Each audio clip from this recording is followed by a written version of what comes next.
Fox News, this is Mission Control Houston. Please call the station for a voice check.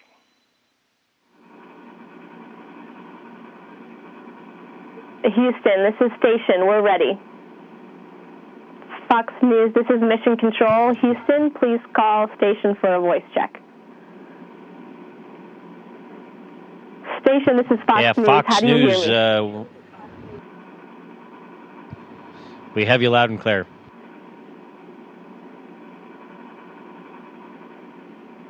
Great. Thank you. Scott, thank you so much for joining us. Mikhail, you as well. Scott, I want to start with you. I watched a short documentary of your preparation for leaving. It was very emotional. I want to check in with you. You're 4 months in addition to emotionally, but physically, how are you doing? And have you done any analysis in comparing your body now physically to your brother here on Earth? Yeah, so I'm doing well, both mentally and physically. A lot of the experiments we do are, it's data that's collected in various ways, whether it's a blood sample and our DNA and proteins and things that we can measure that way, our bone mass, muscle mass. And some of this stuff is analyzed over periods of time and collected on the ground when I get back. So there's no real active comparison between my brother and I while I'm in space or anything that we can really see and point to as significant changes. But that's why we're doing this, and I'm sure there'll be a lot of research and a lot of papers written when I get back.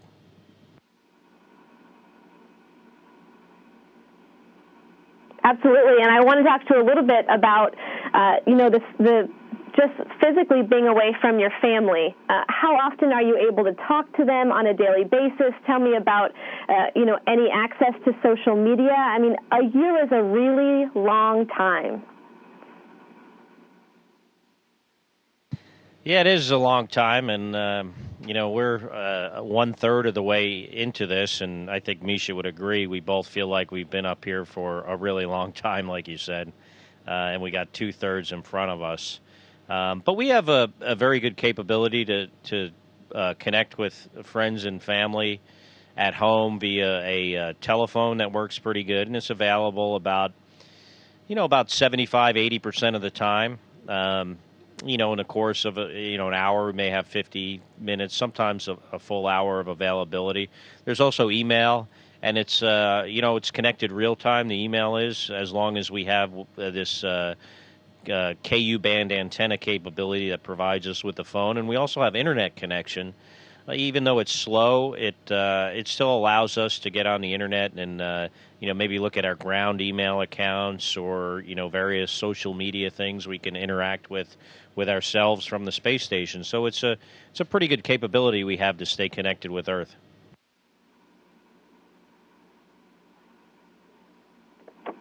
Beautiful. And I have a question for Mikhail, if that's okay.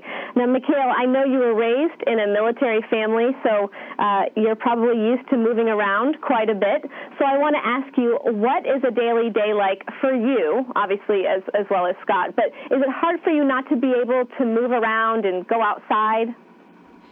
Михаил, я знаю, что вы выросли в военной семье, так что вы привыкли переезжать, куда-то всегда перемещаться, а теперь получается так, что вы не можете никуда выйти за порог. Хотелось бы об этом спросить. Какой у вас типичный день теперь?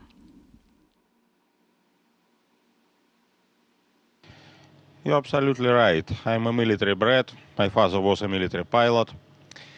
Но я с вами не согласен, что я не могу никуда выходить отсюда. Вот через 10 дней у нас... Well, I disagree that I'm not getting outside the threshold because we are going to have an EVA soon.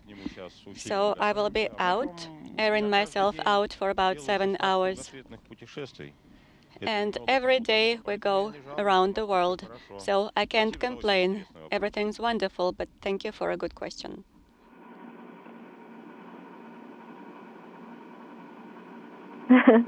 Okay, I'm going to follow up with that, Mikhail. Just one more. Tell me more about your spacewalk that's going to be happening. Is it August 10th still? Расскажите мне, пожалуйста, поподробнее по поводу вашего выхода. Он назначен на 10 августа, да? Совершенно верно, мы будем Absolutely correct. The EVA is on August 10th. It will be about 6.5 to 7 hours, as I said before, and we will have about 10 tasks. We will have to swap some hardware that is attached outside the station. We will have to take some samples of station surfaces. So we will have technical and biological tasks. And we are about half ready for the EVA. We will have to check out our suits and do the leak checks, but we do know what to do, how to prepare for the EVA, and we are looking forward to it. Thank you.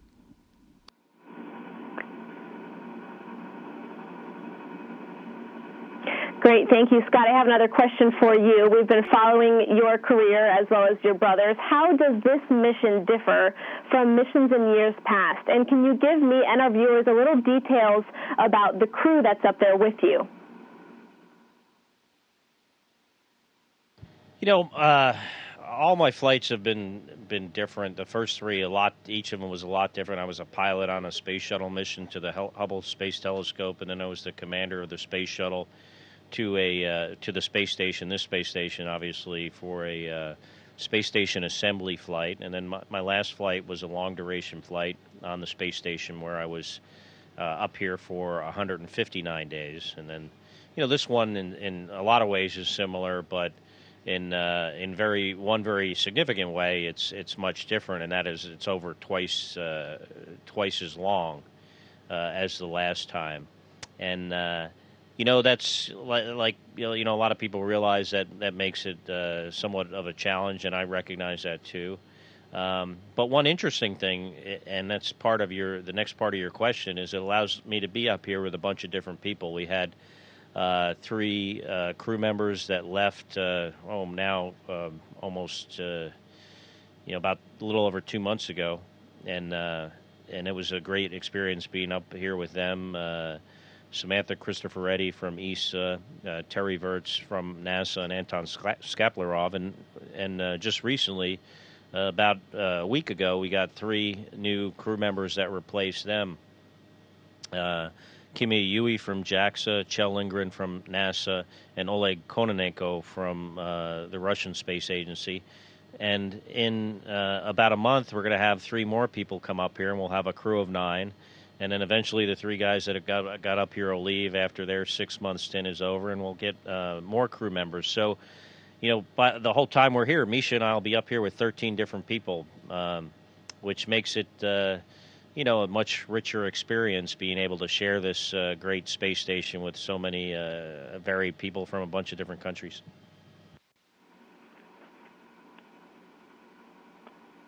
Right, and you're not lonely. And I know we only have about a minute left, and I know your time is very valuable, but I do want to ask you about the young people today. Growing up, you know, I remember it was the best time of year when we held the science fair and we learned so much about space and the planets. Do you think that your mission this year up there is going to reignite the passion of young people, especially with the release of the new photos of Pluto?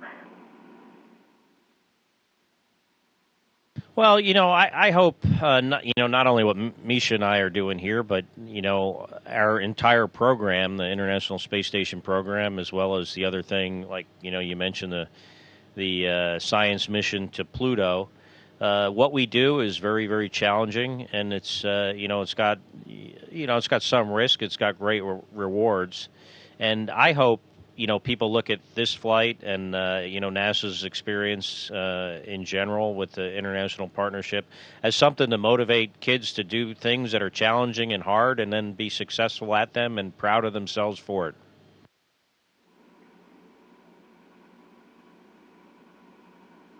Well, I know your time is very valuable. Scott, thank you very much for joining us. Mikhail, you as well. Thank you very much, and we look forward to seeing the results of your year up in space. Thanks again. Enjoyed talking to you today. Station, this is Houston ACR. That concludes the Fox News portion of the event. Please stand by for a voice check from Reuters TV. Station, this is Reuters TV. How do you hear me? We have you loud and clear. Welcome aboard the International Space Station. It's a real honor. Thank you so much. We really appreciate it. So, Scott, I'd like to start with you. You're about a third of the way through this mission. How are you feeling at this point, and have there been any surprises for you? I'm feeling great. I think Misha's feeling great as well. I think we still have a lot of energy left in the tank, so to speak. And I guess the only surprise was when I first got up here how I felt like I'd kind of picked up where I left off, and it's kind of amazing how your body and your ability to work in this environment remembers what it was like the last time. So that's really the only surprise I've had. Okay, it's really fun to watch you guys just do a somersault there. Are you used to the microgravity environment? Does it still thrill you? Are you just accustomed to it? And can you do another somersault for us? Because that's fun to watch. It never really gets old for me, and you get much better at it, flipping around. In some ways, though, it does become somewhat transparent to you at times, which then when you kind of recognize when it's becoming sort of a transparent thing, you think, wow, this is really weird that I'm living up here where everything floats and I'm in space for so long. It's awesome to see. Can you tell us a little bit about how you're feeling in terms of staying in touch with family and friends? How do you keep up with current events? And you're making a real splash on social media with all those pictures, the Nile and the sunsets. They're just extraordinary. Were you planning that? Does it happen organically? And how connected do you feel to folks back here? Well, we have a really good capability to stay connected with our telephone we have that's available, most of the time, probably about 75-80% of the time. We have email that's, kind of real-time synced up. Our inboxes are. And then we have a capability to access the internet, and that's kind of how I post things on Twitter and other places. So we do have a good capability to stay connected, which is great. And as far as the pictures and stuff I post, it's fun for me, and I think people, they connect with things that with the Earth and things that they can see and things that are beautiful. And we have the Earth's passing down right now. We're over the Pacific Ocean. We can look down 250 miles, and it's always an incredible view. I can only imagine. Real quickly before I move on to Mikhail, can you tell me about the science and the research? How's it going, the twin study? What sort of progress are you making? Yeah, so we have, this is an incredible laboratory. We have over 400 different experiments going on over the course of the year that Misha and I are here. And they're in all different types of disciplines. There are they're basically broken up into, 3 different categories. There's the international science. It's a pretty large range of scientific disciplines. And then the NASA stuff is devoted to things that allow us to understand better about our, systems on the space station, but then us physically, so we can travel further away from space, exploration-based science. And then there's the stuff that is more Earth-looking, whether it's actually sensors and monitoring the Earth's environment, but also ways to improve life on Earth, whether it's with a medical type experiment, developing new treatments or drugs for certain ailments, or whether they're experiments that look at certain physical properties, so maybe we can make a better, more fuel-efficient engine. So it's basically along those lines. And as far as the experiment with my brother and I, that's one part of the science that's exploration based. But a lot of those samples are stuff that are analyzed later, and even the ones that were returned on the Soyuz, for instance, my understanding is they've gotten great data. Now, as far as analyzing that data and comparing, how my DNA has changed in the course of the time I've been here compared to my brother, I haven't heard any results on that, and I don't expect to until after I get home. one more quick question for you. How is life aboard the space station now that you're up to the full 6-member staffing? It's great having company. And the other interesting thing about that is great sharing the experience with two people that have never flown in space before, Kjell Lindgren from NASA and Kimi Yui from the Japanese Space Agency. It's great seeing this place a little bit through their eyes and how magical a place it is. And they've been on board a week now, and they're doing absolutely great, performing like veterans, feeling great, and it's great to share this experience with them. Thank you. Mikhail, what is the status of Spacewalk's plan to prepare the station for upcoming U.S. commercial crew vehicles, especially following the loss of the SpaceX Dragon cargo ship in June? Михаил, как у вас идут дела с подготовкой к выходу? Я знаю, что одна из целей этого выхода – это подготовка к приему коммерческих кораблей. И также, как у вас дела вот после того, как потеряли один корабль?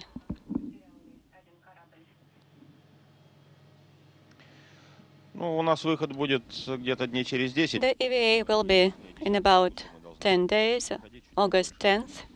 И там достаточно много задач. And there will be a lot of tasks, and of course one of them is what you mentioned, and also we have to do some work on science, hardware, and to do some work with the external exposure experiments, and to prepare for commercial vehicles. And as to the loss of one of the vehicles, well, it can happen. So we are going to breathe some fresh air outside the station. So we are going to cross our threshold.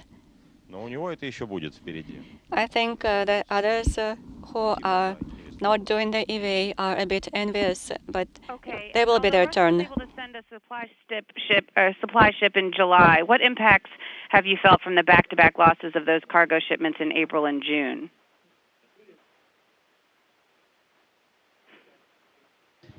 Well, from a supply standpoint, we're in fine shape on board the space station, and we'll continue to be. We need HTV to get up here, or we start running low on things. But we have every expectation that will happen. We were gonna. I think what you were alluding to in the previous question about the commercial vehicles and the EVA were some EVAs we had upcoming here on the U.S. segment of the space station. And some of that hardware was lost, but we'll recover from it. We have some other capability on the ground that we can, prepare and then launch, and have the commercial vehicle capability ready for when it's required. So, any things that we lost on those two vehicles has been somewhat transparent to us. With the exception of we're not preparing for those U.S. EVAs that we're going to be doing a little bit sooner. Okay, and one more question here. Just in terms of daily life, I think people are fascinated on what it's like up there. Are you feeling cooped up? Are you feeling claustrophobic? Do you miss nature? Is there anything you miss? Or are you still really excited and fascinated by what happens every day? It's an interesting question. I personally don't feel like claustrophobic, but I do recognize there's a sense of like a loss of freedom to kind of do, what you choose. You have a very structured schedule, and you follow that schedule, very closely. And, if you wanted to deviate from it, you really don't have that capability. And I also get the sense that you don't have the capability to like go outside and take a walk and put your feet in the grass and, go swimming, jump in the, take a shower, things like that. That's definitely recognized. So there are some hardships that we live with up here, but on the other hand, it's an amazing place. It's fascinating, and it's a great experience. So. I don't think claustrophobic is the right word, but you definitely get a sense that, you're here and you're not leaving for a long time. Well, it's fascinating to be able to do this interview with you, and a real honor. Thank you for giving us this time. We so appreciate it, and we wish you the best. Our pleasure. Enjoyed talking to you today. Thank you. Station, this is Houston ACR. Thank you. That concludes the event.